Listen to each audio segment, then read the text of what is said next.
ఫోన్లు అందుబాటులోకి వచ్చాక పిల్లలకు నిద్ర తక్కువైందనడంలో సందేహం అక్కర్లేదు. రాత్రి పొద్దుపోయే వరకు ఫోన్ తెరలకు కళ్ళప్పగించేస్తుంటారు.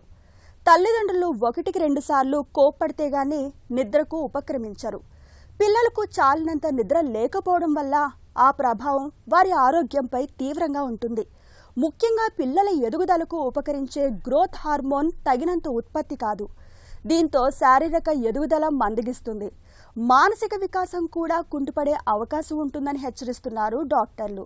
నిద్ర తగ్గితే పిల్లల్లో ఎదురయ్యే సమస్యలు ఎలా ఉంటాయో ఇప్పుడు తెలుసుకుందాం.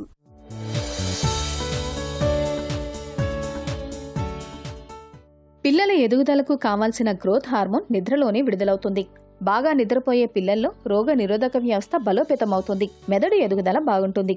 పిల్లలు పగలు చదువుకున్నదంతా మెదడులో నిల్వ అయ్యేది కూడా రాత్రివేళలోనే. తగినంత సమయం సరిగా నిద్రపోకపోవడం వల్ల అనేక ఆరోగ్య సమస్యలు వస్తుంటాయి. పిల్లలకు నిద్ర చాలకపోవడానికి, నిద్రలేమికి చాలా కారణాలే కనిపిస్తాయి.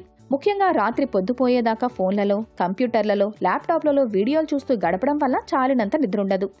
ఇక క్రమశిక్షణా రాహిత్య జీవనశైలి, రాత్రి ఆలస్యంగా భోజనం చేయడం, అర్ధరాత్రి దాటే వరకు చదువుతూ ఉండడం వంటివి నిద్రాభంగం కలిగించేవే అంటారు నిపుణులు. పిల్లలకు నిద్ర చాలకపోవడం వల్ల రోజంతా అలసటగా ఉంటారు. నిద్రలేమి మూలంగా పిల్లల శరీరంలో సహజ రక్షణ వ్యవస్థ ఇన్ఫెక్షన్లకు వ్యతిరేకంగా పనిచేయలేని పరిస్థితి ఎదురవుతుంది. పగటిపూట నిద్రమత్తు, అలసట, చిరాకు, ఆలోచించడంలో, దృష్టి సారించడంలో, గుర్తుంచుకోవడంలో ఇబ్బంది, తరచూ తలనొప్పి, అనియంత్రిత కంటి కదలికలు, స్పష్టంగా మాట్లాడలేకపోవడం, వాలిపోతున్న కనురెప్పలు, చేతులు వనకడం, దృశ్య, స్పర్శ భ్రాంతులు ఇలా అనేక సమస్యలు ఎదురవుతాయి. ఊబకాయం, మధుమేహం, అధిక రక్తపోటు, అధిక కొలెస్ట్రాల్, స్ట్రోక్ వచ్చే అవకాశం ఉందని అనేక అధ్యయనాల్లో తేలింది. ఈ నేపథ్యంలో పిల్లలు చాలినంత నిద్రపోయేలా తల్లిదండ్రులు జాగ్రత్తలు తీసుకోవాలి. రాత్రిపూట నిద్రకు ఉపక్రమించేందుకు కనీసం గంట ముందే పిల్లలకు ఫోన్, ల్యాప్టాప్లను దూరం చేయాలి. నిద్ర బాగా పట్టేందుకు శరీరంలో మెలటోనిన్ అనే హార్మోన్ విడుదలవుతుంటుంది. వెలుతురు ఎక్కువగా ఉంటే ఈ హార్మోన్ విడుదల తగ్గుతుంది. కాబట్టి రాత్రిలో లైట్ తక్కువగా ఉండేలా చూడాలి. రాత్రి 7-8 గంటల పాటు నిద్రపోవడం వల్ల శరీరం డీహైడ్రేట్ అవుతుంటుంది.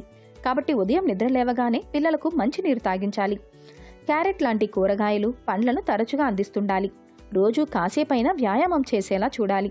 నిద్రలేమి సమస్యగా మారితే వైద్యులను సంప్రదించాలి.